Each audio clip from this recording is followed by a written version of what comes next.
vestidos con las armas del Señor, para resistir la amenaza del enemigo. Lucharemos contra espíritus del mal, de la mano de María y Jesucristo. Jesús nació en Belén de Judea en tiempos del rey Herodes. Unos magos que venían del oriente se presentaron en Jerusalén, diciendo: ¿Dónde está el rey de los judíos? ¿Dónde está el rey de los judíos que ha nacido? Es que vimos su estrella en el oriente y hemos venido a adorarlo. El rey Herodes, al oír, se sobresaltó y con él toda Jerusalén. Así que convocó a todos los sumos sacerdotes y escribas del pueblo y les preguntó dónde había de nacer el Cristo. Ellos le respondieron: en Belén de Judea, porque así lo dejó escrito el profeta. Y tú, Belén, tierra de Judá, no eres, no, la menor entre los principales clanes de Judá, porque de ti saldrá un caudillo que apacentará a mi pueblo Israel. Entonces Herodes llamó aparte a los magos y gracias a sus datos pudo precisar el tiempo de la aparición de la estrella. Después los envió a Belén con este encargo: id e indagad cuidadosamente sobre este niño, y cuando lo encontréis, comunicádmelo para ir también yo a adorarlo. Ellos, después de oír al rey, se pusieron en camino. La estrella que habían visto en oriente iba delante de ellos, hasta que llegó y se detuvo encima del lugar donde estaba el niño. Al ver la estrella, se llenaron de inmensa alegría. Al entrar en la casa, vieron al niño con María, su madre. Entonces se postraron y lo adoraron.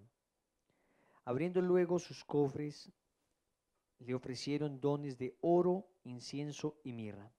Pero avisados en sueños que no volvieran a Herodes, regresaron a su país por otro camino.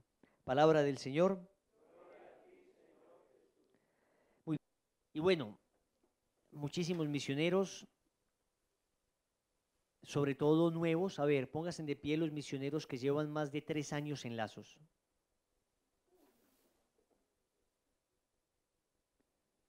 Siéntense. Los que llevan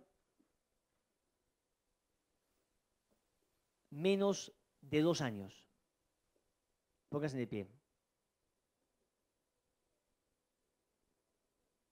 Bien, siéntense. Los que llevan menos de 1 año.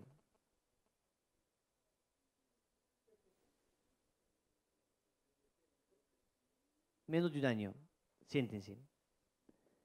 Los que no tienen ni idea dónde están. Los que no tienen ni idea qué hacen acá.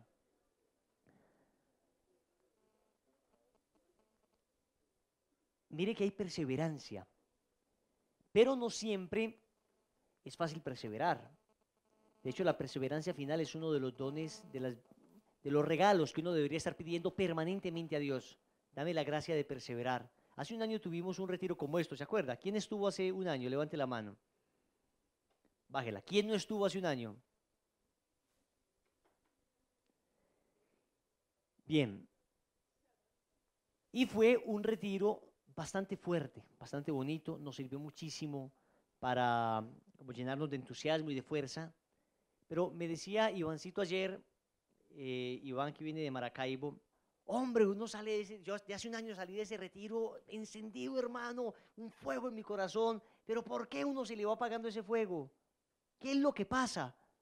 El pecho está incendiado de amor y sin embargo uno ve que con el tiempo, el transcurrir de los días, las ocupaciones diarias, no solo Iván, todos en general, uno va como perdiendo ese instante, esa emoción. Entonces miren, eso es absolutamente natural en la vida espiritual, muy natural. Pero de la emoción, del fuego, debe quedar siempre la convicción, porque esa convicción es lo que te sostendrá en el tiempo, es lo que a la larga te mantendrá vivo. Uno tendrá momentos fuertes de unas gracias, de unas emociones, más allá de sentimientos, son unas gracias de Dios especiales. Y hay que aprovecharlas al máximo y cuando llegan no se pueden despreciar, porque uno aumenta mucho en la vida espiritual, uno hace nuevos propósitos. Lo que no puede hacer es dejar los propósitos que ha hecho una vez pase ese fuego. Eso es lo que no se puede hacer. Ahí se caería en la inconstancia. Pero en cambio, cuando estos propósitos que yo me establezco con base precisamente a todos estos retiros, con base a las actividades, a una charla, cuando el fuego se enciende en nuestro corazón, y cuando nosotros con el fuego encendido hacemos propósitos y luego los sostenemos, aunque el fuego ya no siga ardiendo con la misma intensidad, o por lo menos no se siente en la misma intensidad, porque puede seguir ardiendo, y yo me sostengo con fidelidad, y yo sigo, y yo en mis prácticas, y yo en mi oración, y yo en mi confesión, y yo en mi apostolado, me sostengo firme, entonces la conversión ha ido asentando. Se van generando bases sólidas, firmes.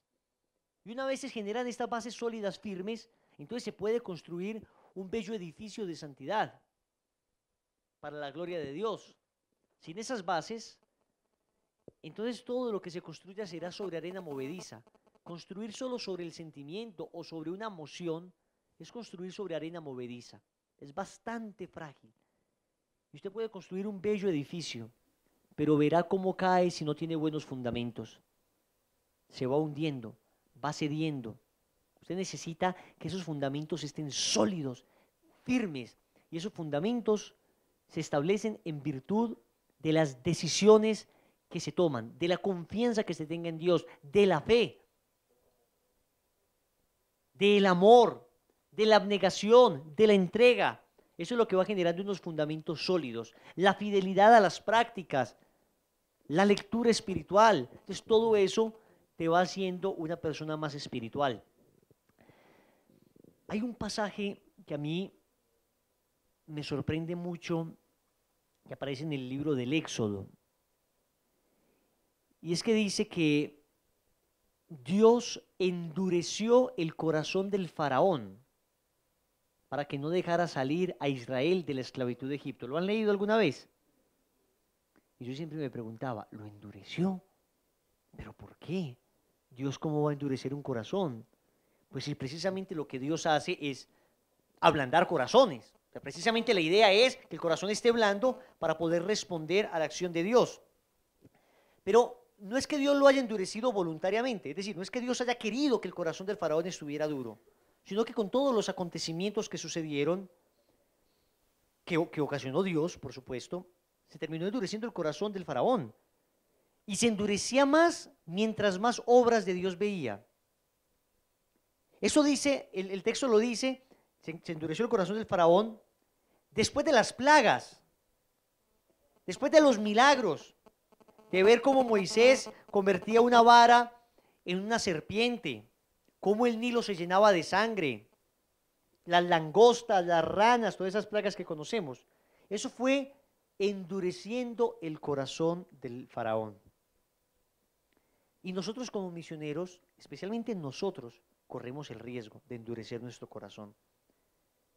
Paradójicamente, el ver las obras de Dios puede terminar endureciendo nuestro corazón, porque ya no nos sorprenden, porque ya no me genera emoción, ya no tengo la capacidad de asombro, esa ingenuidad del niño. Entonces ya no soy capaz de verlas y como dejarme conmover. No, nosotros acostumbrados a predicar, a ver una liberación, a ver una conversión, a ver gente de 20, 30 años sin confesarse que ahora se confiesa, a ver gente en unión libre que ahora se casa, podemos endurecer el corazón. Las mismas obras de Dios pueden terminar endureciendo nuestro corazón. No porque en sí mismas tengan la cualidad de endurecer, sino porque el defecto, la deficiencia de nuestro corazón es tal que es capaz de coger todas estas obras, en vez de terminar de maravillarnos, de asombrarnos, endurecer nuestro corazón. Y nos endurece, y ya nada nos conmueve, y ya antes, yo me acuerdo cuando uno lo invitaban para retiro. Por Dios, el primer retirito. ¿Quién se acuerda del primer retiro al que lo invitaron a servir? ¿A quién le dio diarrea una semana? De la emoción. Ah, pero levanten la mano, tranquilo. Eso fue una emoción, fue una alegría, fue un gozo. Y sin embargo, Ahora, a esa misma persona, bajo las mismas circunstancias, con el mismo tiempo enredado, con las mismas dificultades económicas, con las mismas dificultades laborales, se le dice, vaya a retiro, y ahora sí hay una razón para no ir, o para llegar tarde, o para ir el sábado solamente. Antes podía, independientemente de lo que fuera, pero ahora el tiempo, tú debes comprender el estudio, la familia, es decir, tú sabes, tú me entiendes, ¿no? Ahora tenemos mil excusas. Eso se llama esclerocardiosis. A ver los doctores si me ayudan. Endurecimiento del corazón, ¿no? Esclerocardiosis es eso. Y la Biblia lo dice, pues no lo dice con la palabra técnica, pero dice endurecimiento del corazón. Se le puso el corazón duro. Los místicos lo llaman porosis espiritual. Es una cosa, un endurecimiento. Ya el corazón no es capaz de reaccionar. Y por eso, dice el profeta, le dice el Señor al profeta, cambiaré sus corazones de piedra y pondré en ellos un corazón de carne. Porque el corazón se puede endurecer como una piedra. Y siempre hemos interpretado ese texto como cambiaré el corazón de piedra de los malos. Es decir, de los paganos, de los sinvergüenzas, cambiaré el corazón de piedra de los adúlteros, de los fornicarios, de los drogadictos. No, cambiaré el corazón de piedra de mis ministros. Cuando dice cambiar el corazón de piedra, no se refiere a los paganos, el Señor se refería al pueblo elegido. O sea, cambiar el corazón de piedra de aquellos que he escogido, de aquellos que deberían tenerlo cuán blando, no sé cuál es la carne más blandita, una baby beef. Un solomito, la tabla, sobre todo.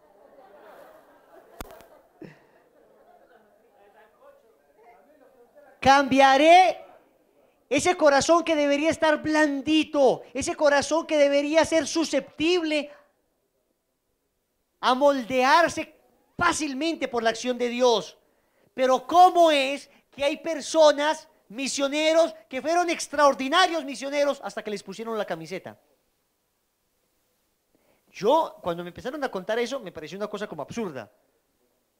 Primero, eso fue hace muchos años, cuando empezamos con lo de las camisetas, escuchaba un caso aislado. Y yo, pero eso debe ser una cosa rara.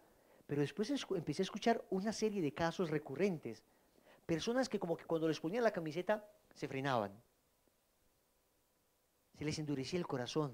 Perdían esa alegría, perdían esa mística, perdían esa capacidad de sorprenderse, de asombrarse, esa capacidad como de estar abiertos a la acción de Dios.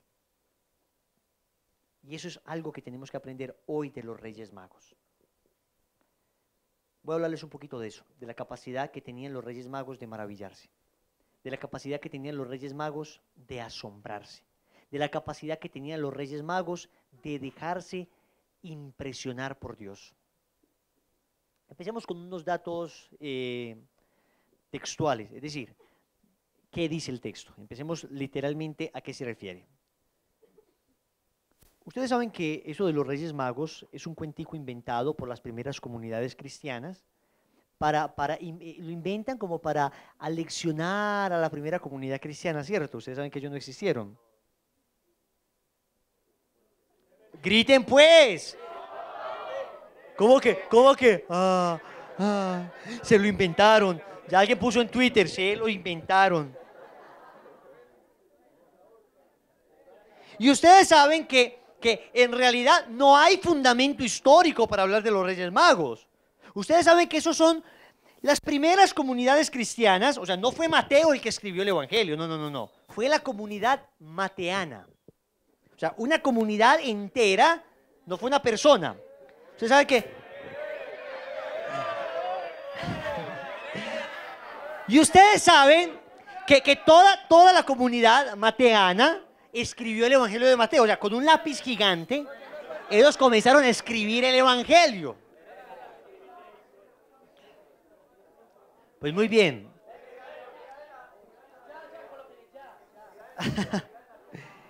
Apenas dije eso, me pusieron 10 minutos. Muchachos, esas son las interpretaciones que se escuchan por ahí. Y te lo voy a decir así de triste. Incluso en parroquias, hoy habrá predicaciones donde dirán este tipo de barbaridades. Hoy, aquí, en nuestra Antioquia querida, para nada. Nosotros aseguramos y creemos firmemente que eso fue un acontecimiento histórico. Sabemos lo que el Evangelio nos dice. Luego hay tradiciones construidas alrededor del Evangelio y que hemos creído y que seguiremos creyendo sin ningún problema. Sabemos que hay unos reyes magos, se llaman magos porque la palabra maga, en principio, en Babilonia, no refería a nigromantes ni a supersticiones, sino que una persona maga era en principio una expresión que se refería a personas sabias, cultas, instruidas. Posteriormente, en Babilonia, esto fue adquiriendo como una connotación más mágica, más relativa a las supersticiones, a creencias mitológicas, mágicas. Entonces, por eso se les llama magos sin ningún problema en esa connotación antigua, ¿no? Lo que pasa es que para nosotros la palabra mago, maga, ya tiene una connotación más bien negativa, peyorativa. Pero entonces, en realidad eran sabios que venían probablemente de Persia, eran persas, y se sabe que los judíos, no se sabe si era de Persia o de Arabia, eso no lo sabemos con certeza, el texto no nos dice de dónde era, dice que venían de Oriente, del este. Entonces, sabemos que pueden venir de Persia o de Arabia. ¿Por qué? Porque los judíos primero comerciaban mucho con Arabia. Arabia queda más abajo, Persia queda más arriba. Persia en la Biblia es lo que antes fue Babilonia, digamos que en el lugar donde está Persia, Mesopotamia fue también antes. Persia es el lugar donde estuvo antes la misma Babilonia, la misma Mesopotamia, eso era lo mismo. Lo que pasa es que se iba llamando, depende de la cultura que iba colonizando esos lugares, ¿no? Entonces, si eran los persas los que estaban, se llamaba Persia. Babilonia, si eran los babilonios, pero era el mismo lugar, era más o menos la misma zona. Entonces, probablemente hayan venido de alguno de estos dos lugares. ¿Por qué? Porque los judíos ya habían tenido contacto tanto con los babilónicos como con los árabes. Con los árabes comerciando y con los babilónicos en el destierro, ¿se acuerdan? En Babilonia había tenido el destierro, habían estado ya más de 40 años desterrados. Por supuesto, ya la cultura persa y la cultura arábica, dependiendo de dónde sean, eso no importa mucho, pero ya tenían contacto y conocimiento con las promesas de Israel, ya sabían que Israel esperaba un Mesías. Y dicen los historiadores de aquella época que la esperanza del Mesías había trascendido las fronteras de Israel. Ya no era solamente una esperanza para Israel. Pueblos paganos también esperaban que un hombre viniera a instaurar un nuevo reino y decían que este hombre debía ser judío. Entonces, con eso sabemos con certeza que es muy probable que estas personas se hayan enterado, gracias al contacto que habían tenido con los judíos, del nacimiento de ese Mesías. Luego contemplan una estrella. También hay 1000 teorías para decir que es la estrella, pero creemos que había una estrella. El Papa Benedicto XVI habla de una de las teorías que fue la conjunción entre Saturno y Júpiter, que generó como una especie de supernova, que fue una estrella bastante brillante que se lograba contemplar. Y estas personas eran astrónomas. Ustedes saben que hay una diferencia entre el astrólogo y el astrónomo. El astrónomo es el que estudia las estrellas. Astronomos, astro, estrella, nomos, leyes, ley. El nomos es la ley. Entonces, la ley de las estrellas. Un astrónomo es el que estudia cómo se rigen las estrellas, las leyes físicas que rigen las estrellas. Y los astrólogos, en cambio, son los que atribuyen un significado espiritual que terminará afectando mi vida dependiendo el signo zodiacal al que supuestamente debo pertenecer por el nacimiento, la fecha de nacimiento de cada uno de nosotros. Eso es una basura completa, eso es absolutamente pagano, no tiene nada que ver con nuestra fe, ajeno y contrario completamente a nuestra fe. Porque ¿cómo Dios nos va a dar libertad y después va a poner unas estrellitas para que dirijan nuestros días? Sería una contradicción. Yo les doy libertad, eso sí, la libertad que las estrellitas establezcan. No, eso es una cosa absurda. Evidentemente no tiene nada que ver con nuestra fe. Esta gente era astrónoma, eran ya persas o arábicos, no sabemos, pero eran personas muy cultas. Y eran personas que estaban estudiando y que querían llegar donde el Mesías. Van pues ellos donde el Mesías, llegan a Jerusalén, generan un escándalo enorme porque el rey Herodes, ustedes saben que había varios Herodes, el Herodes del nacimiento de Jesús se llamaba Herodes el Grande. El Grande por las magníficas construcciones que hizo. El templo de Herodes En realidad ya había un templo, pero Herodes terminó de construir un templo, era magnífico. Todo el mundo iba a Israel para contemplar la magnitud de ese templo. Y no solo el templo, Herodes construyó unos acueductos famosísimos. Todavía hoy lo que se conserva de la antigüedad judía en Israel, lo único que se conserva son las construcciones de Herodes. Pues que medio se conserva. Nosotros tuvimos la oportunidad de estar en Masada. Masada queda muy al sur de Israel y es una meseta en una montaña, termina en una meseta plana, y allí Herodes había construido una mega fortaleza. Y Herodes tenía una cantidad de esas fortalezas en todo Israel. Entonces, era Herodes el Grande por las magníficas construcciones, pero este tipo era tremendamente cruel. Mató a uno de sus hijos, Herodes, porque creía que el hijo le quería usurpar el trono, y lo mató. Por eso Julio César, el emperador, decía que en la casa de Herodes era mejor ser un cerdo que ser su hijo. Porque como los judíos no despreciaban a los cerdos, no tocaban a los cerdos. Y el César decía, era mejor en la casa de Herodes ser un cerdo que ser su hijo. Un tipo tremendamente cruel, tan cruel que mandó matar a los niños, a los santos inocentes, y tan cruel que cuando Herodes murió hacia el año 4 antes de Cristo. Es increíble, pero ustedes saben que hubo un desfase en la fecha del nacimiento de Jesús. En realidad, los cálculos, eso fue un cálculo que se hizo en la Edad Media y hubo un cálculo equivocado. O sea, Jesús nació más o menos en el año 4 antes de Cristo. Qué paradójico, ¿no? O sea, yo nací en el año 4 antes de mí, pues, dirá el Señor. Eso pues es una cosa comprobadísima, aceptadísima por todos. No afecta en absoluto a nuestra fe, o sea, para nada. Entonces, ¿y por qué se sabe? Porque Herodes gobernó hasta el año 4 antes de... Jesús nació entre el 6 y el 4 antes de Cristo. Cristo nació entre el 6 y el 4 antes de Cristo. Estos datos son importantes, a mí siempre me gusta dar como un marco teórico, doctrinal, porque es importante que ustedes tengan conocimiento. San Agustín dice, sobre la interpretación, sobre la literalidad del texto, se construye la interpretación. Si usted no entiende el texto en su contexto, usted no entiende qué quiere decir, usted no puede interpretar espiritualmente, porque usted va a decir una bestialidad. Sobre la literalidad del texto, el primer sentido es el sentido literal. Sobre el sentido literal se establecen ya las diversas interpretaciones, la interpretación espiritual, la interpretación que atañe a nosotros, que nos llega a nosotros. ¿Quién como Dios? Cuando Herodes murió, como Herodes no lo quería nadie, o sea, lo odiaban. Herodes era un usurpador, Herodes ni siquiera era judío, él era idumeo. Entonces él lo veían, claro, Herodes debía ser el sucesor de David, y David era el rey de Israel, y Herodes venía a gobernar. Herodes era un rey impuesto por Roma, lo veían como un monstruo. Y como no lo quería nadie, Herodes, antes de morir, mandó matar todos los intelectuales de Israel, para que por lo menos en el momento de su muerte, Israel llorara por algo. ¿Qué tal? ¿Qué tal la bestia? Herodes tuvo después varios hijos, Arquelao, Filipo, otro Herodes.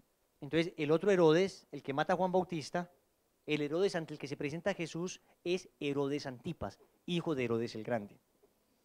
El reino estaba unificado cuando estaba Herodes el Grande, pero después de la muerte de Herodes el Grande, el reino se divide. Por eso el reino de Filipo, Cesarea de Filipo, ¿se acuerdan? Hay uno que es Cesarea Marítima, otro Cesarea de Filipo. Cesarea de Filipo porque quedaba en el reino de Filipo. Por eso cuando Jesús está siendo juzgado por Poncio Pilato, lo manda Herodes, ¿se acuerdan? ¿Y por qué lo manda Herodes? Porque Herodes gobernaba la Galilea y Jesús era Galileo. Y en ese momento Jesús se encontraba, Galilea quedaba al norte, Jerusalén quedaba al sur, en Judea. Entonces Herodes era el encargado de Galilea. Entonces Poncio Pilato dice, mire, eso no me corresponde a mí, este muchacho es Galileo, que lo juzgue Herodes. Por eso lo manda donde Herodes, que por esa época, porque estaba en Pascua, Herodes Antipas había bajado a Jerusalén. Más o menos estamos ubicados o estamos perdidos. Bien. ¿Quién como Dios? Entonces, Es Herodes el Grande, un monstruo este tipo, un monstruo. Y sin embargo, los Reyes Magos no sabían, por eso llegaron donde Herodes. Y Herodes les quiso engañar y les dijo, Herodes, dígame dónde está, yo quiero adorar al rey de los judíos. Pero Herodes quería era matarlo. En esa época en Israel estaba muy cocinado el tema del Mesías. Había una expectación mesiánica bastante grande, tanto que ya había habido varias revueltas. Ya Herodes había tenido que aplacar con sangre y brutalidad, como procedía él normalmente, muchas revueltas que se habían intentado levantar por el Mesías. Entonces, Herodes no quería para nada que se levantara otra y por eso mandó matar todos esos niños. Miren lo importante de esto. Y por eso el Señor protegió al niño Dios. Muy bien, ese es más o menos el contexto. No se sabe con certeza. San Agustín dice, San Jerónimo dice que los Reyes Magos llegaron a la gruta de Belén. De las cosas que mejor se conservan en Israel, digamos que de las que más se conservan de la época en Israel es la gruta. Cuando uno llega a Tierra Santa, uno se imagina pues que va a encontrar la gruta en medio del bosque, pues en medio del campo, que va a encontrar el Calvario ahí, un monte pelado pues y la cruz ahí. No, en todos esos lugares ya hay iglesias. Pero las iglesias se construyeron en torno a esos lugares, conservando los lugares. Entonces, cuando uno entra a la gruta de la Natividad, a la Basílica de la Natividad, lo primero que encuentra uno es una cosa muy particular. Cuando tú entras, tú no puedes entrar derecho. Tienes que arrodillarte para entrar porque la entrada es pequeñita. Lo llaman la puerta de la humildad. Hay una puerta grande, pero en esa puerta grande, en torno a esa puerta grande, después, como que sobre esa puerta construyeron otra, o sea, con adobe, ¿no? Entonces quedó una puerta pequeñita, una puerta más o menos a esta altura. O sea, necesariamente tiene que agacharse. Alguna niña de acá podrían entrar derecho, pero en general,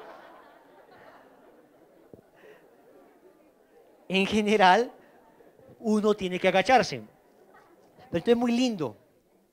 Es muy lindo porque, oh Dios, es muy lindo porque a ti te toca hacer un acto de humildad, te pones de rodillas y uno entra al lugar donde Dios se humilló. Tú te haces pequeño para entrar al lugar donde Dios se hizo pequeño. Tú que eres nada, yo que soy nada, y nos hemos hecho grandes, nos tenemos que hacer nada para entender al que es grande y se hizo nada. Uno entra de rodillas, entra a una primera iglesia. Esas iglesias siempre son como varias capas de iglesias. Hay una primera iglesia que es una iglesia romana, que fueron las primeras iglesias que se construyeron. Después viene una época de iglesias bizantinas, que fueron posteriores. Después una serie de iglesias del medioevo y después iglesias modernas. Entonces, a veces, como esas iglesias las han ido destruyendo por todas las invasiones que ha habido. Ustedes saben que hubo varias invasiones en Tierra Santa, la época de las cruzadas, los musulmanes arrasaron con todo. Entonces uno ve rastros de, hay una iglesia, entonces te dicen, mire, hay un hueco en medio de la iglesia y ese es el piso de la iglesia bizantina. Y un hueco en el hueco, ese es el piso de la iglesia no sé qué. Y uno va viendo. Pero la gruta queda debajo del altar. Uno se mete y se introduce y la gruta se conserva muy, muy, muy de la época. Y hay una estrella donde se conmemora justo el lugar donde nació el niño Dios. En esa estrella, ahí nació el niño Dios. Y atrás, al lado derecho, en la parte de atrás, se encuentra el lugar donde pusieron al niño Dios, donde pusieron la cunita del niño Dios. Y la cunita del niño Dios era, por supuesto, simplemente, ustedes han visto las cajas donde meten los tomates, ¿las conocen? Eso tiene un nombre técnico. Caja tomatera, muy bien. Entonces, la caja tomatera, guacal, el guacal tomatero, muy bien. Es, haga de cuenta, un guacal, ahí ya no está la cuna del niño Dios. La cuna del niño Dios se la llevaron para Roma y está en la iglesia Santa María la Mayor, en la Basílica Mayor, Santa María la Mayor, Usted va a la basílica y debajo del altar está la cuna del niño Dios. Humilde, sencillísima, no, rodeada de oro. Porque eso es lo que tiene que hacer la iglesia. O sea, está muy bien, en la liturgia se exalta la grandeza de Dios, pero la cunita está tal cual. Está metida en una urna preciosísima, pero la cunita es absolutamente sencilla, humilde.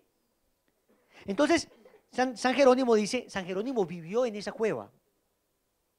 Ustedes saben que San Jerónimo tradujo la Biblia del griego y del hebreo al latín, en el siglo IV. ¿Saben dónde la tradujo? Ahí en esa cueva.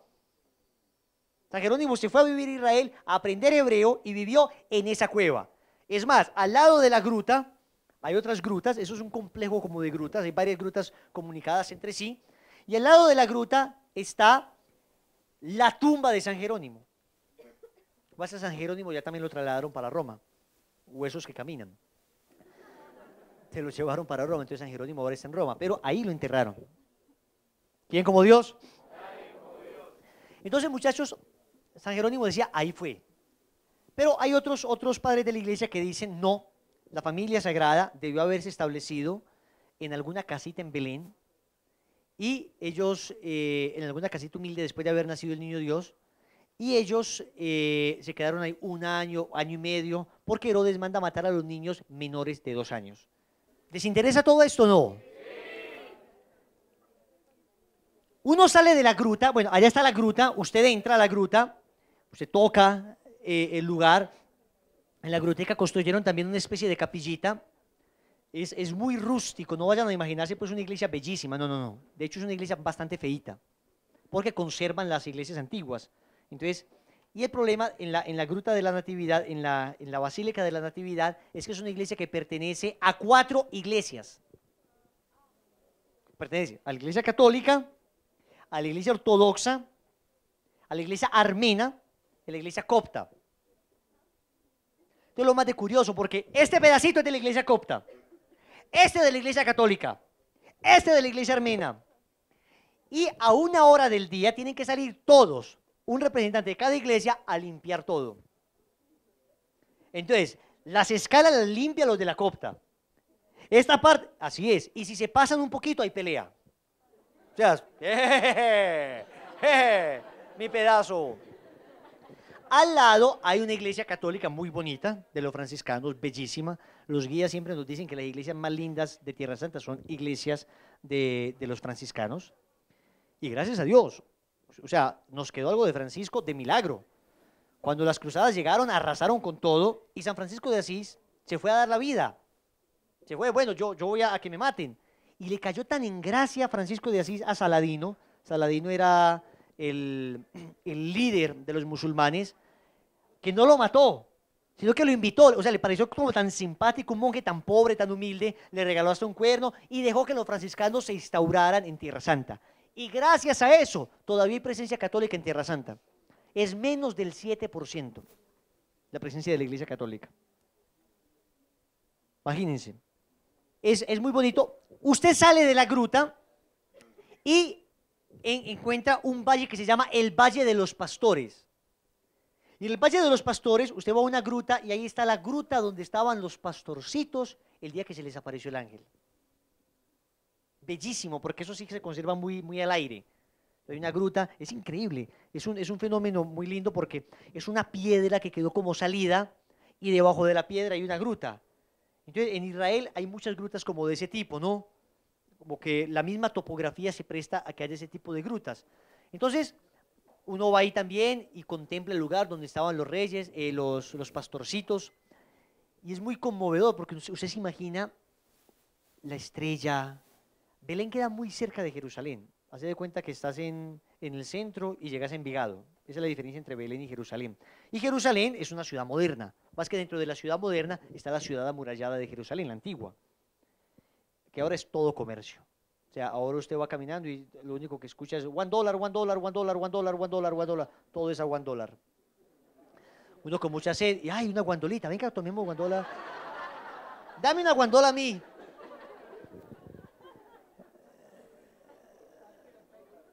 ¿Quién como Dios? ¿Y después de Dios?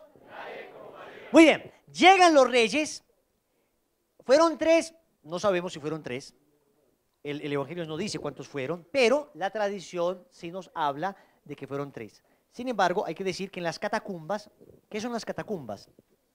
Los primeros cristianos, ustedes saben que los perseguían muchísimo y los mataban. Si los encontraban celebrando la Eucaristía, la fracción del pan, los mataban. ¿Dónde se reunían los cristianos a celebrar la Eucaristía? En los cementerios. Las catacumbas eran cementerios.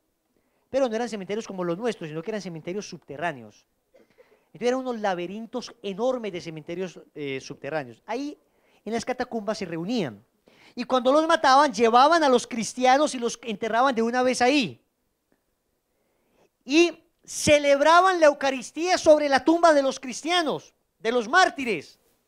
Y de ahí viene la tradición de la piedra ara.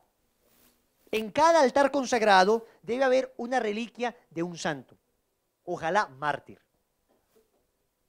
Entonces, hay una piedra de ara, usted va a los altares consagrados, hay una piedra de ara, es decir, hay una piedrita que en general es triangular o rectangular, y ahí encuentras reliquia de primer grado de mártir. Saben que las reliquias de primer grado son reliquias directamente del cuerpo, ¿no? Sea sangre, por ejemplo, de Juan Pablo II tenemos reliquia de primer grado, la sangre de Juan Pablo II. Pero de algunos santos, por lo general, es un pedazo del dedo, la falange, algún hueso. ¿Y por qué? ¿De dónde viene eso? De los primeros cristianos que celebraban las misas sobre las tumbas de los mártires. Los que martirizaban los llevaban y celebraban las misas sobre ellos, sobre esas tumbas, como los testigos. Celebramos el sacrificio de Cristo sobre aquellos que también se han sacrificado por Cristo. Y allí los primeros cristianos dibujaban cosas. Entonces, cuando uno va a la catacumba, yo no me acuerdo, nosotros estuvimos en la de San Calixto en Roma. ¿San Calixto habrá sido? Sí, fue San Calixto. Estuvimos en la de San Calixto y ahí usted encuentra dibujos, usted encuentra el shirro. El shirro es esa PX, ¿no? Que es signo de Cristo. Usted encuentra imágenes. Entonces, peces, primeros cristianos que representaban algunos pasajes bíblicos ahí. Hay muchas catacumbas. Entonces, en estas catacumbas hay muchos cristianos en el siglo II que dibujaban la venida de los Reyes Magos. Y algunos dibujaban 2 Reyes Magos, otros dibujaban 3, otros dibujaban 4. Hay unos que han dibujado hasta 12 Reyes Magos. 12, hay catacumbas que tienen dibujado 12 Reyes Magos. Les voy a contar otro detalle bonito. Ustedes saben nosotros por qué le ponemos velas a los santos. Porque como las catacumbas eran oscuras, los cristianos llevaban antorchas para encontrar la tumba de los mártires donde iban a orar. Y cuando ellos terminaban de orar, dejaban la antorcha como signo de su presencia ante ese mártir. Y suplicándole que mientras ardiera esa antorcha, eso era signo de que ellos iban a estar ahí orando. Era signo de su oración. Y de ahí vienen nuestras velitas a los mártires. ¿Hermoso o no? A los mártires, bueno, en general a los santos. Lo que pasa es que los primeros santos eran por lo general mártires. Más de 15.000 mártires. En 100 años. En realidad fueron 300 años de persecución, pero en 100 años más de 15.000. ¿Quién como Dios? Entonces, no sabemos, aunque la tradición establece que fueron 3 y hasta le han puesto los nombres. ¿Cuáles son los nombres? Melchor, Gaspar y Baltasar. Uno diría, hombre, pero es que eso es tradición. ¿Saben qué, muchachos? Uno no puede desdeñar, uno no puede rechazar las tradiciones. Menos las tradiciones que proceden de esas culturas orientales. Porque en Oriente, todavía hoy, se conserva con mucha fidelidad las tradiciones de los ancestros. Como no había una cultura de escribir, ustedes saben que la primera escritura la encontramos, una escritura cuneiforme, es una escritura, la encontramos precisamente por allá cerca, en Mesopotamia, están los primeros escriticos que se tienen en la humanidad. Las primeras escrituras. Pero no era una cosa pues así como que demasiado común. Ellos se transmitían muchas cosas oralmente y tenían una memoria prodigiosa. Tan prodigiosa que en la época de Jesús muchos fariseos se sabían la Torá de memoria. La Torá, los 5 primeros libros de la Biblia. Los salmos de memoria.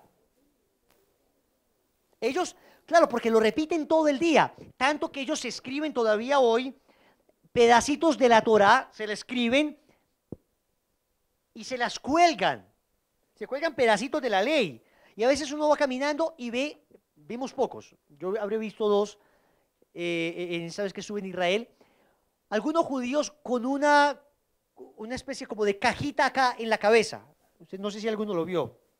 Cajita negra en la cabeza. Es muy inusual. Entonces, yo pregunté qué era eso. Y resulta que escriben pasajes de la Torá, los envuelven y se los meten en la cajita. ¿Por qué? Porque ellos entienden literalmente un texto que dice que tendré permanentemente la palabra del Señor en mi mente, en mi frente. Seguro. Y se lo pegan. Es increíble. Nosotros le decimos, tengan permanentemente el sin oración y salvación en su frente. Caminando con el sin oración pegado. El de Ecuador, el pequeñito. Pero ellos lo tienen, es un signo muy bonito. Entonces ellos lo que hacían era rememorar permanentemente y lo leían y se lo enseñaban. Y miren una cosa prodigiosa, los judíos después de una diáspora, de una dispersión de casi 2000 años, todavía han conservado sus tradiciones muy fielmente. Ellos donde estuvieran, usted sabe que los judíos, después del año 70, Tito, hijo de Vespasiano, el emperador, Tito Livio, entró a Jerusalén, sitió Jerusalén, arrasó con Jerusalén, destruyó el templo de Jerusalén, los judíos salieron en diáspora, hubo especialmente dos asentamientos, dos enclaves judíos muy fuertes, uno en España, llamados los sefarditas, y otro muy fuerte en Alemania, los ashkenazis se llamaban ellos. Y esos judíos permanecieron muy fieles a sus costumbres, y ellos seguían practicando, y después de 2000 años no perdieron su fe. Ahora pues volvieron, en el año 1948, vuelven a establecer a Israel como un estado en la Palestina, ponen a Israel nuevamente, Jerusalén vuelve a ser la capital de Israel, todo, y seguían con sus tradiciones. ¿A punta de qué? De que el papá le decía al hijo, el hijo se lo decía al hijo, el hijo se lo decía al hijo del hijo del hijo, y se iban transmitiendo así. Es una cultura muy increíble la de los orientales. Entonces todas estas tradiciones que se conservan de los nombres, se lo inventaron, no. Hay mucha probabilidad de que sea efectivamente el nombre de los Reyes Magos y de que efectivamente hayan sido 3. O sea que no es que estamos diciendo a estos Reyes Magos, estamos inventando, estamos venerando los que no existieron. No, sí existieron. ¿Quién como Dios? Nadie como Dios. Vamos entonces a lo espiritual. Todo eso fue introducción. Bien, ustedes saben que en los Reyes Magos hay muchas características que uno podría describir de ellos y muchas cualidades espirituales, muchas virtudes que uno podría admirar. Podríamos hablar de la fe de los Reyes Magos. Ser capaces de creer que en realidad el Mesías iba a nacer. Muchachos, uno lo dice fácil. Arrancaron de Arabia o arrancaron de Persia y se vinieron. Suena muy fácil, porque uno se imagina, hombre, es como yo arrancar de acá para Barranquilla. Pues muy fácil, yo cojo el carro, arrancamos en el carro, hombre, si nos varamos, pues uno lleva la tarjeta de crédito, uno lleva el celular. En esa época no había nada. Señores, nada. Ellos tenían que andar en caravanas y si se les acabó la plata, se les acabó la plata. No había, pues, cajero para sacar más plata. Si los atracaron, no había policía para llamar. Ellos tuvieron que salir en fe detrás de una estrella, con todas las provisiones necesarias, con grave peligro de que los atracaran a lo largo del camino, pasando por unos desiertos inhóspitos. Hay tierras completamente desérticas, donde solo hay tierra, piedras. Esas son unas culturas bastante estériles, áridas, infértiles. Tenían que recorrer en medio de unos calores asombrosos. Nos llegó a ser 45 grados, 45 o 46 grados en Nazaret. En Caná de Galilea llegó a 48. Por eso tenían tanta agua para convertir en vino, pues, porque es que era el calor aterrador. Piense usted, en medio de esos desiertos. Ustedes saben que en Israel está la ciudad más antigua y más baja del mundo. Jericó tiene más de 10.000 años y está a 400 metros debajo del nivel del mar. El calor es asombroso. Y ahí cerca de Jericó está el Mar Muerto. Y el Mar Muerto, 250 metros debajo del nivel del mar. Y se llama muerto porque no crece ni vida animal ni vida vegetal. Es 9 veces más salado que cualquier otro mar del mundo. Es un río, es un lago en realidad. Y es tan denso el lago que usted no se hunde, usted flota en el Mar Muerto. ¿Seguro? Entonces usted se mete y no es pues así como el pantano ese de Totumo. El pantano, pues que es puro pantano y que claro, usted que va a flotar, usted cómo se va a hundir en eso, en medio de ese espesor. No, eso es agua normal, pero usted no se hunde. Pero que le caiga un poquito de agua al ojo y verá usted cómo no se hunde, pero grita. Nos decían, no se afeiten antes de ir. Porque Dios mío, y claro, no faltó el que lo hizo. Yo me arranqué una uña un día antes. ¡Ya! ¿Qué te pasa? Nadie como Dios, nadie. Porque gritan, lo ofrezco, lo ofrezco. Imagínense esos calores tan asombrosos. Lo que pasa es que es muy seco, entonces digamos que debajo de sombra no se siente tanto, pero exponiéndose al calor, pues usted en el desierto no es que encuentre mucha sombra. Sí, pues. ¡Ay, me voy a meter debajo del cactus! No hay pues como mucha sombra ahí. Estos tipos, y con todos esos mantos, pero uno entiende lo de los mantos, y uno decía, pero ¿por qué en medio de tanto calor tantos mantos? Claro, porque el manto produce sombra. Entonces sí son más frescos. Pero ellos, qué fe, arrancar, dejar su tierra, eran nobles, eran reyes. Irse, la estrella se les desaparecía, ¿qué hacemos ahora? Esperar, fe. Tienen muchísima fe, y es algo que tenemos que aprender nosotros. Muchísima confianza, es algo que tenemos que aprender nosotros. Confianza de saber que ese Dios desconocido para ellos, pero ese Dios que estaban haciendo debía ser el Dios verdadero, y si ese Dios les había permitido a ellos contemplar la estrella, ellos debían ir detrás de esa estrella y ese mismo Dios les iba a ayudar, y efectivamente así fue. De mucha fe, mucha confianza, mucha humildad, tenían la capacidad de abajarse. ¿Cómo es que ellos llegan donde el rey Herodes? Claro, van a donde el rey Herodes, encuentran el palacete de Herodes, que era una cosa majestuosa, muy normal para ellos, pero después llegar a Belén y encontrar esa grutica absolutamente pobre, miserable, o la casita, si fue en una casita, pero pues la Sagrada Familia no tenían que vivir, debió haber sido también una casa igualmente pobre y miserable, y encontrar en ese niño al Rey de Israel, y hemos venido para adorarle, asombroso. Pero sobre todo lo que les quería decir, muchachos, es la capacidad de asombrarse. Vamos a hablar un poquito de eso. La capacidad que tenían ellos, o sea, la inocencia de su alma. Los reyes magos eran sabios, por consiguiente eran eruditos, estudiados, tanto que eran capaces de entender las estrellas, y no crean que eso es tan fácil. Cuando estuvimos en la Jornada Mundial de la Juventud, estuvimos navegando sobre el mar Mediterráneo, y el mar Mediterráneo se presta mucho para la navegación, digamos, por estrellas, ¿no? Porque el cielo es muy despejado por lo general, a nosotros no nos tocó tanto, pero el cielo es muy despejado, y en el mar Mediterráneo, los grandes imperios de Europa, pues eran imperios en la medida en que manejaran el Mare Nostrum, como lo llamaba Italia, Roma. El Mare Nostrum era el mar Mediterráneo. Entonces, el que dominara el mar Mediterráneo dominaba todo. Dominaba todo. Entonces, Rodrigo nos empezó a explicar cómo funciona esto de las estrellas. Y nos mostró la estrella del sur, nos empezó a mostrar las diferentes constelaciones. Y eso es una cosa muy técnica.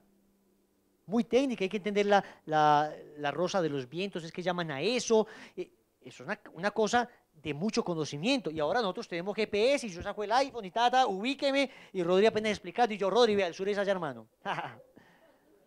Y Rodri es que no sé qué, los vientos, y yo es que vea allá, ¿cómo la ve? Cristóbal Colón, cuando descubrió América, tenía una cosa que llamaba el secreto de Colón.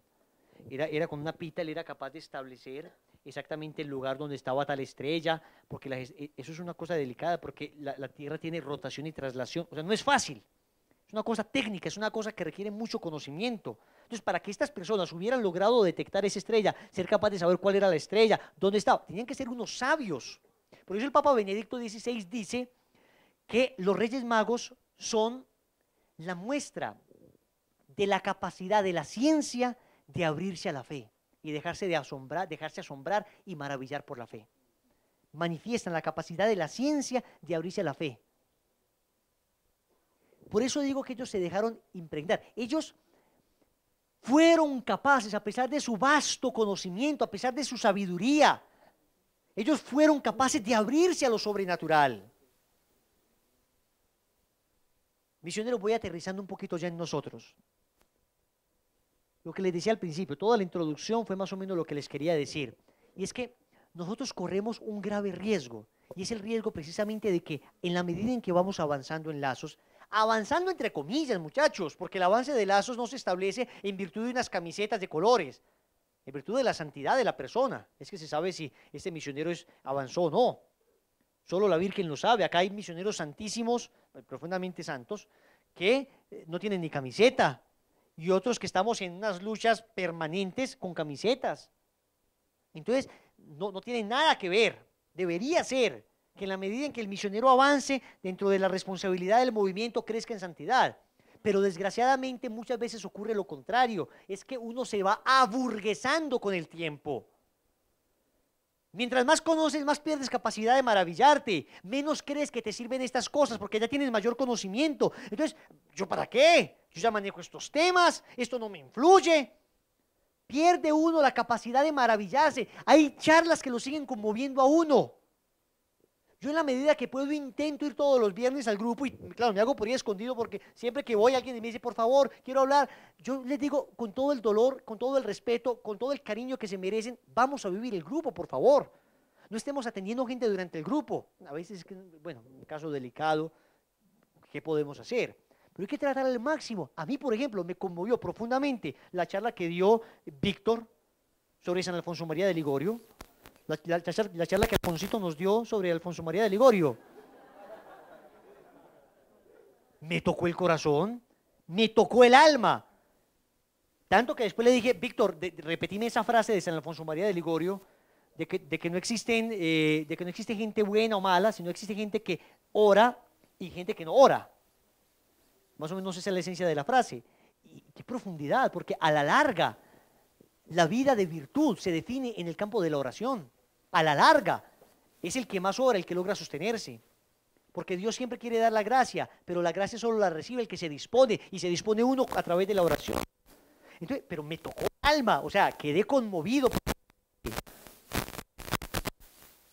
Porque cada charla, puede que la hayas escuchado, puede que la hayas leído, pero resulta que en cada circunstancia, las mismas palabras pueden ser recibidas de diversas maneras. Porque tú no estás viviendo lo mismo hoy y mañana. Y si hoy estás viviendo una particular dificultad y te llegan unas palabras de consuelo o lees un salmo, ese salmo hoy te puede hablar como nunca te ha hablado en tu vida. Yo estoy tratando de releerme todos los libros bases que me leí al principio de mi conversión, cuando inicié el proceso de conversión. Porque en esa época me dijeron algo, pero resulta que ahora estoy releyendo el Tratado de la Verdadera Devoción y me he dado cuenta de una cantidad de cosas que en esa época no había hecho consciente. ¿Les ha pasado o no? O un evangelio. Por eso la lección divina es tan importante, mis muchachos. El Papa Benedicto XVI acaba de decir que la santidad se consigue, la espiritualización del hombre se consigue con el contacto permanente con la palabra de Dios.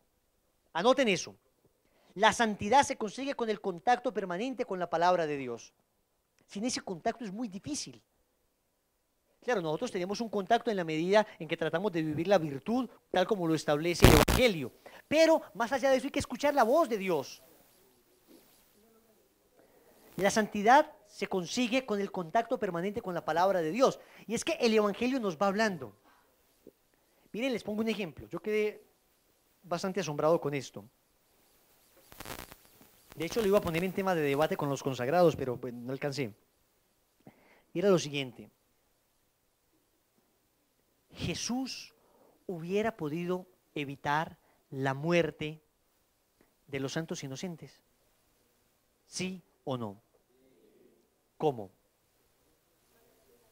A lo que me refiero es a lo siguiente.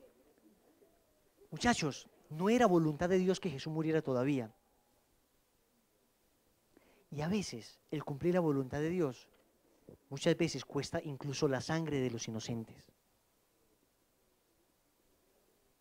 Cuando una mamá buena, justa, tiene a su hijo que se va de cura, la mamá puede ser santa, justa, inocente y va a sufrir mucho, pero a veces seguir la voluntad de Dios cuesta incluso la sangre de los inocentes. Eso me lo dijo el Señor ahora. Y yo había leído ese pasaje 1.000.000 de veces. Bueno, no exageremos. Lo habré leído unas 999.000 veces, pues. Pero sí que es cierto que en muchas ocasiones el cumplir la voluntad de Dios puede incluso generar dolor y sangre y lágrimas a gente buena. A gente buena. Y puede haber un engaño de Satanás que te dice, no, tú no puedes hacer sufrir a nadie. ¿Cómo va a ser la voluntad de Dios algo que haga sufrir a la gente que tú amas? Puede que sí. Porque fue la voluntad de Dios que no muriera todavía Jesús y eso iba a costar la vida de los inocentes. Entonces, seguir la voluntad de Dios incluso se impone sobre el hecho de que sufran o no personas buenas.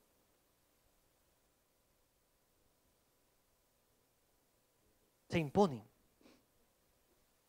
Y a ustedes les toca como misioneros permanentemente esto. A veces hay que sacrificar un poco tiempo con la familia. ¿Les ha pasado?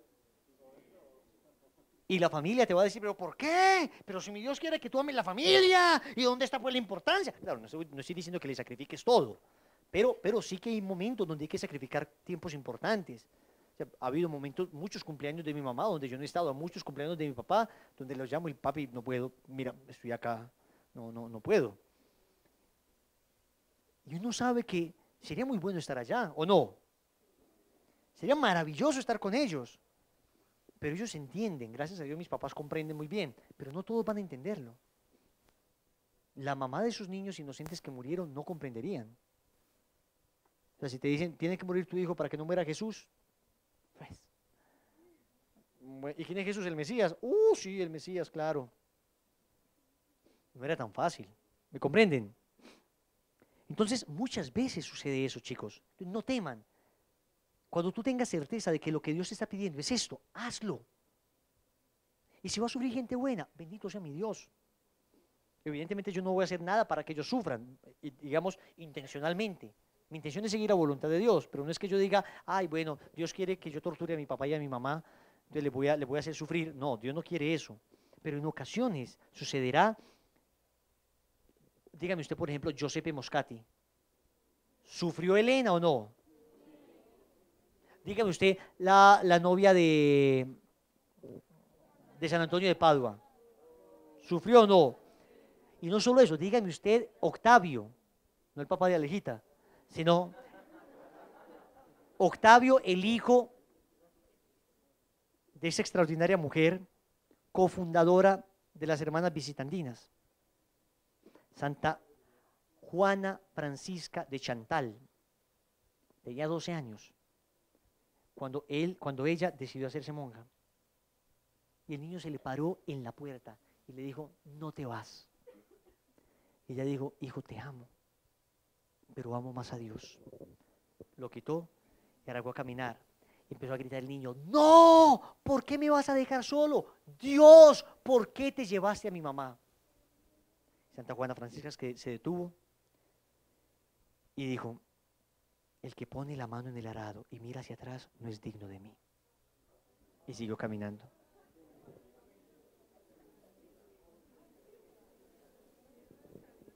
¿Quién como Dios? A veces cuesta sangre. Claro, en esa época, Santa Juana había dejado todo listo, en esa época ya él está en una edad suficientemente consciente para que fuera criado por sus otras hijas. Porque uno puede, ay, voy a votar al hijo. No, evidentemente no. Sí, Wilson me dijo, hijo, tienes 3 años, pero lo siento, Dios me llama. Era una vocación muy específica, absolutamente discernida por su director espiritual, que era nada más y nada menos que San Francisco de Sales. Pues no van a creer pues que fuese una calenturita de la niña. No, no, ella ya sabía lo que iba a hacer. Lo tenía clarísimo. Por eso te digo, cuando tú veas absolutamente clara, a veces es así. Digamos que uno tiene momentos de mucha lucidez en la voluntad de Dios. ¿Les ha pasado? A veces uno sabe que esto es lo que Dios me pide. Tengo toda la claridad y la confirmación de que esto es lo que Dios quiere de mí. Otras veces, que es, digamos, los momentos más generales, por lo general es lo que sucede, uno no tiene mucha claridad. Uno dice, bueno, ¿será que sí? ¿Será que no? Pero sí que hay momentos que tú ves con absoluta claridad, lo ves diáfano, límpido, perfecto. Esto es lo que Dios quiere de mí.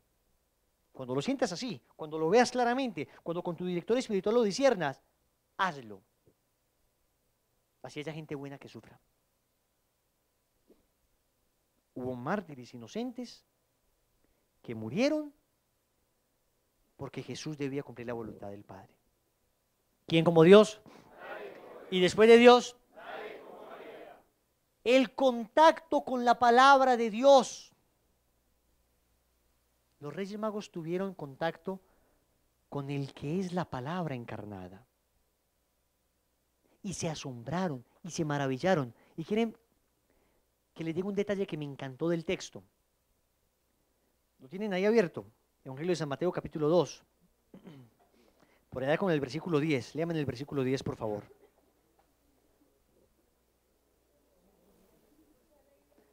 Se postraron para adorarlo. Mateo 2. Esos fueron los sacerdotes. ¿Qué dice el 10? ¿Pero qué dice el 10? ¿Y el 11? Hermoso. Entraron a la casa, vieron al niño ¿con quién? Y se postraron. Por eso, cuando a ti te digan, ojo, cuando ellos se postraron a adorarlo, María tenía el niño. Entonces alguien podría decir, están adorando a María también, vea que se están arrodillando ante ella. Evidente, evidente. Si María tenía el niño, parece que también se hubieran arrodillado ante María. Entonces los evangélicos, los primeros que tendrían que regañar serían los Reyes Magos. ¿Cómo se arrodillan ante María? Pues no es que María tiene a Jesús. ¿No ves que es a Él? Por eso toda imagen de la Virgen tiene al niño Dios en sus manos o en su vientre. ¿Se han dado cuenta? Ella nunca tiene el cinturoncito pues acá abajo, ¿no? Así pues como toda Play, no. Siempre tiene el cinturón, incluso esta imagen, que es la rosa mística, noten que tiene el cinturoncito arriba. Y no es pues que fuera parte de la época, moda de la época. Esto es propio de las mujeres embarazadas. Entonces, cuando yo me arrodillo ante la imagen de la Virgen, es para venerar a la Virgen y para adorar a su hijo, que representativamente está en su vientre. Y eso lo hicieron los pastores. Una mujer humilde y se arrodillaron y siempre ven a María. Vieron al niño con su madre. Hermoso, muchachos. Los Reyes Magos fueron los primeros, oigan bien, los primeros paganos que adoraron al Mesías. Ya los pastores lo habían adorado, ¿se acuerdan? Esa misma noche se le apareció el ángel, gloria a Dios en el cielo, en la tierra. Ellos, otro ángel por ahí, pues un ángel por acá, un ángel por allá. En Israel, pues, esas apariciones. Pero es que estos eran paganos. Y los paganos, es decir, Dios había formado un pueblo, a Israel. Y a Israel ya Dios le había dicho que vendría una mujer que aplastaría la cabeza de la serpiente. Miqueas 5:2 ya había dicho, y tú, Belén de Efratá, no eres ni mucho menos la más pequeña de las ciudades de los clanes de Israel, porque de ti saldrá aquel que apacentará las ovejas de Israel. Y Dios te abandonará hasta que aquella que debe dar a luz tenga su hijo. Ya Israel sabía de aquella que debía dar a luz. Ya Israel sabía que debía haber una mujer vinculada al Mesías. Pero los paganos no. Los paganos no tenían cómo saberlo. Los paganos iban a buscar al Mesías. Y cuando Dios quiso presentar a su Mesías al mundo gentil, al mundo pagano, se lo presentó con la Virgen María. Para que entendieran que para entender a Jesús tienen que entenderlo con su madre. El primer contacto que tiene el Evangelio con el pueblo pagano es un contacto donde está María. Desde el principio. Y nosotros somos gentiles. ¿O hay algún judío acá? Judíos hay, pero judíos... No, nosotros somos gentiles, es decir, nosotros no somos de la estirpe de Abraham. Nosotros somos la gentilidad. Somos pueblos que no son judíos, esos eran los gentiles. Y el primer contacto que tuvieron los gentiles con el Mesías fue un contacto donde estaba María. Y Mateo se fijó de encontraron al niño con María su madre. ¿Qué dice? ¿Encontraron al niño con quién? Su madre. Querían resaltar que es que no era simplemente con María, una mujer chévere, interesante, muy amiguita de él. Es que era la mamá. Desde ahí se ve con claridad la importancia de la maternidad divina. Entonces los reyes también, al recibir la fe, recibieron a María. Porque no se entiende la fe sin María. No se comprende. No se entiende en absoluto la fe sin María. Y eso les maravilló más, porque esas culturas por lo general eran culturas muy machistas. Pero no, ellos contemplaron y dieron incienso, oro y mirra. ¿A quién se lo dieron? A su madre. Lucas 2:12. El ángel les dijo a los pastores: esto os servirá de señal.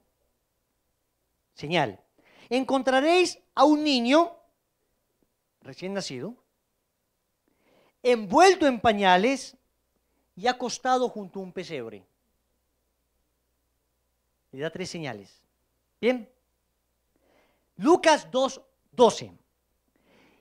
Y resulta que si tú te devuelves un poco a Lucas 2:7, desde el 6, voy a leer, dice: mientras estaban allí en Belén, se cumplieron los días del alumbramiento y María dio a luz a su hijo, lo envolvió en pañales y lo acostó en el pesebre.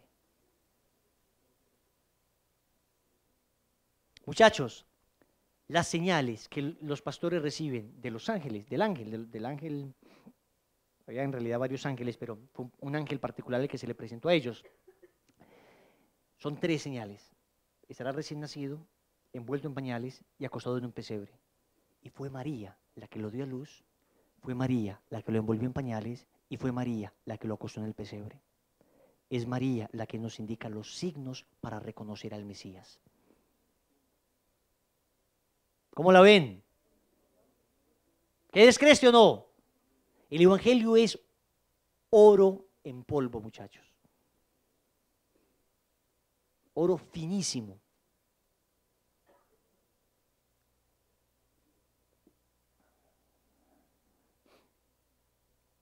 Las 3 señales que María dio fueron las 3 señales que sirvieron para reconocer al Mesías. Pero hay una señal que antecede estas 3, la señal de la virginidad de María, Isaías 7:14. Israel reconocerá al Mesías porque nacerá de una mujer virgen que concibe y da luz. La señal para Israel, el Señor pues os dará una señal, Isaías 7:14. La virgen concebirá y dará luz. María, la virginidad de María es la señal.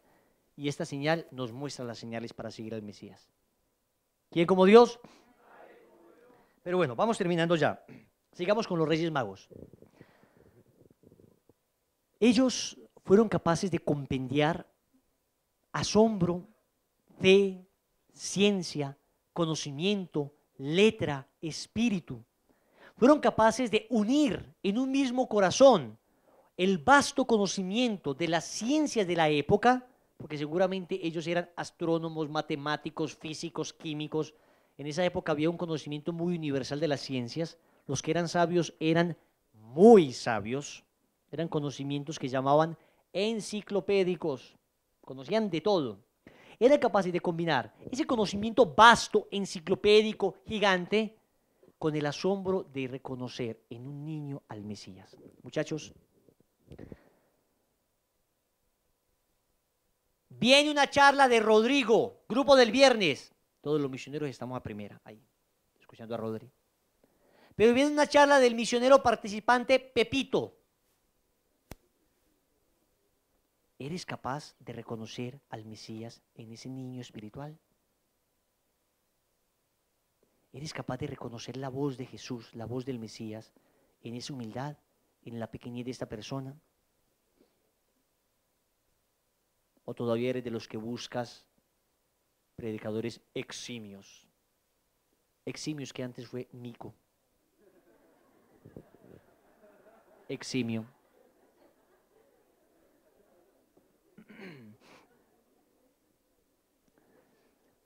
Eximios, grandes, entre comillas, para el mundo. Es tan relativo a los ojos de Dios, muchachos. Pero, chicos, muchachos, ellos vieron al Mesías en la sencillez. Ellos lo reconocieron y ofrendaron, dieron 3 ofrendas. Incienso, mirra y oro. Incienso, símbolo de la oración. Hay un salmo que dice, suban ante tu presencia nuestras oraciones como el incienso. Y en el Apocalipsis, en el capítulo 4, dice que en la liturgia celestial tendrán, los ángeles llevan en sus manos el perfume, el incienso, que son las oraciones de los santos. Entonces, incienso. Segundo, incienso, símbolo de la oración. Segundo, mirra, símbolo de la mortificación.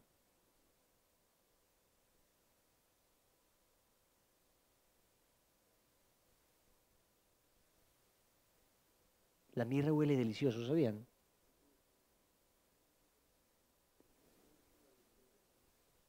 Pero la mirra se utiliza especialmente para embalsamar cadáveres. Por eso es símbolo de la mortificación. Eso es una piedra. Y oro, símbolo de la caridad. Incienso, mirra y oro. Oración, mortificación, caridad.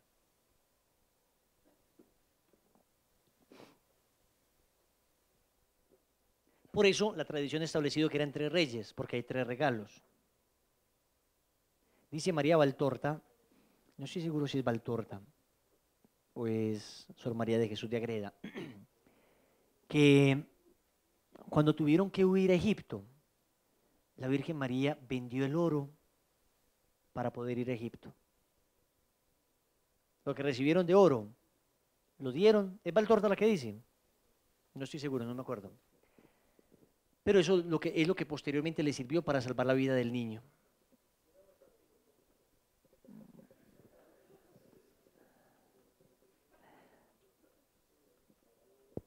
Para llegar a Egipto no era fácil. Tenían que atravesar toda la península del Sinaí. Eso es larguísimo. Nos demoramos nosotros 15 horas en bus.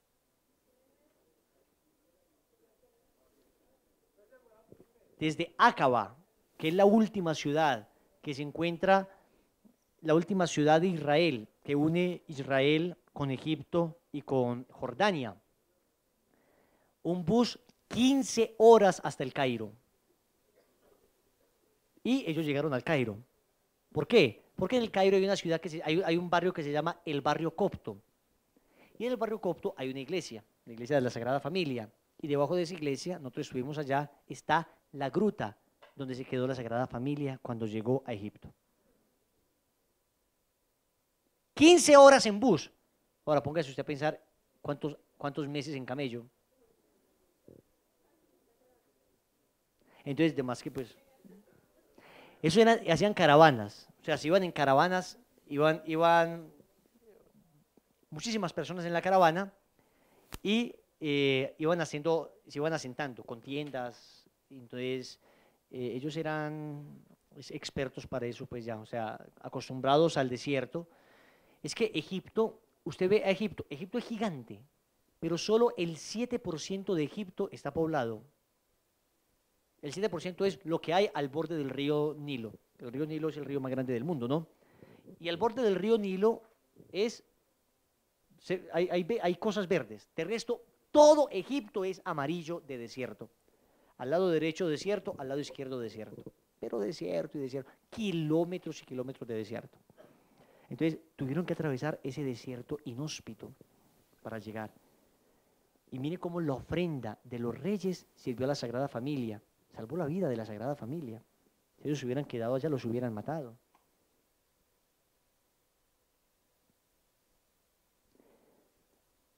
Entonces Dios puede utilizar, atentos, Dios puede utilizar la ofrenda que nosotros hagamos a Él, de nuestra oración, de nuestra mortificación y de nuestra caridad, para salvar la vida de Jesús en muchas almas que está a punto de perderse por el pecado. La puede y sí que la utiliza. ¿Cuántas personas, muchachos, cuántas personas, por tus palabras, por tu ejemplo, por tu predicación, por el retiro en el que tú serviste, por la consagración que dictaste, cuántas personas recibieron la gracia de la conversión? Es más, el apostolado de la oración es un apostolado todavía más lindo, porque uno en el apostolado de la predicación, uno puede ver rostros conmovidos, lágrimas brillando en ojos, gente transformándose. Usted lo puede ver. Usted va a un retiro y usted ve a ese pelado que se sentaba en la banca de atrás y se sentaba sobre la espalda.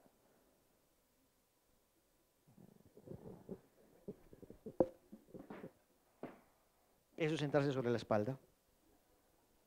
¿Han visto o no? Usted después lo ve en la primera fila, entusiasmado, lleno de amor, lleno de felicidad, lleno de conversión. Usted tiene paga por eso. Pero en cambio, el que está rezando, el que está haciendo la intercesión en San Clemente, los que están rezando y no logran ver eso, tienen todavía más mérito, porque con sus oraciones están logrando esas conversiones. Un mérito increíble, excepcional. Y nosotros no podemos desconfiar de la eficacia de la oración. Muchachos, yo creo, estoy seguro, no creo, estoy seguro, que si toda Colombia se pusiera a rezar con fe el rosario, en Colombia se acabaría la violencia, al instante. Estoy seguro. Nosotros desconocemos el poder de la oración, el poder descomunal que tiene la oración. Lo desconocemos completamente. Tenemos experiencia del poder de la oración, por lo general, cuando dejamos de orar. Es decir, usted se da cuenta de la importancia de la oración cuando dejó de orar. ¿Les ha pasado? Usted vive común y corriente y reza todos los días, pero deje de ir a misa una semana y verá cómo le va. Deje de rezar el rosario 2 o 3 días. Y uno dice, Dios mío, uno se da cuenta. Pero digamos que la experiencia positiva de la oración, no entendemos la dimensión. Voy concluyendo con esto. Santa Teresita del Niño Dios, o Santa Teresita del Niño Jesús, dice que entendió la fuerza y la importancia de la oración una vez que se dio cuenta que habían condenado a muerte era un asesino, era un ladrón, no me acuerdo qué era. ¿Se acuerdan? Y ella, con una de sus hermanas, comenzaron a orar y a mortificarse por la conversión de esta persona. El tipo era un pagano completo. Y ella describe en la historia de un alma que eso la conmovió mucho saber que él antes de morir pidió un Cristo y lo besó. Y que eso le dio la conversión y que ella estaba segura que se había salvado por ese gesto, por ese acto. Entonces ella decía que en ese momento ella comprendió la capacidad, la fuerza que tiene la oración. Ustedes saben que Jennifer Londoño está de monja contemplativa. ¿Sabían? Que se fue para la visitación. Ella salió, me reuní con ella y me entregó las camisetas. Me dijo, Wilson, me quedo de contemplativa, si Dios quiere, toda mi vida orando por lazos.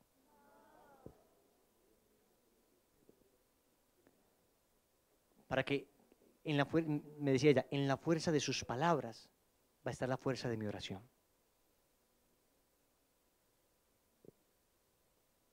Eso para nosotros es una llama encendida que está allá. Eso es un fuego ardiendo. Las vocaciones más lindas de la iglesia son las vocaciones contemplativas. Es una belleza. Ellas son las que se encierran en su libertad para que los hombres de afuera dejemos de estar libres en nuestra esclavitud.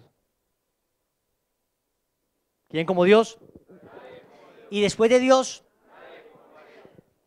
muchachos, en conclusión, los Reyes Magos tienen mucho que enseñarnos a nosotros. No dejemos que nos den en el corazón la esclerocardiosis, que no se nos endurezca el corazón. Cuando usted sienta que se le está endureciendo el corazón, cuando usted sienta que ya las cosas no lo conmueven, cuando usted sienta que tiene la tentación de no ir a una charla, tiene la tentación de no ir a un retiro, tiene la tentación de, bueno, ya, yo conozco eso, yo ya manejo el tema, yo ya... Ese día, hermano, mire los Reyes Magos, mire la humildad de estos sabios, mire la humildad de estos primeros paganos que recibieron la fe, signo de la apertura que la fe iba a tener a todo el mundo, signo de la apertura que la fe iba a tener a toda la comunidad pagana en la que estamos nosotros.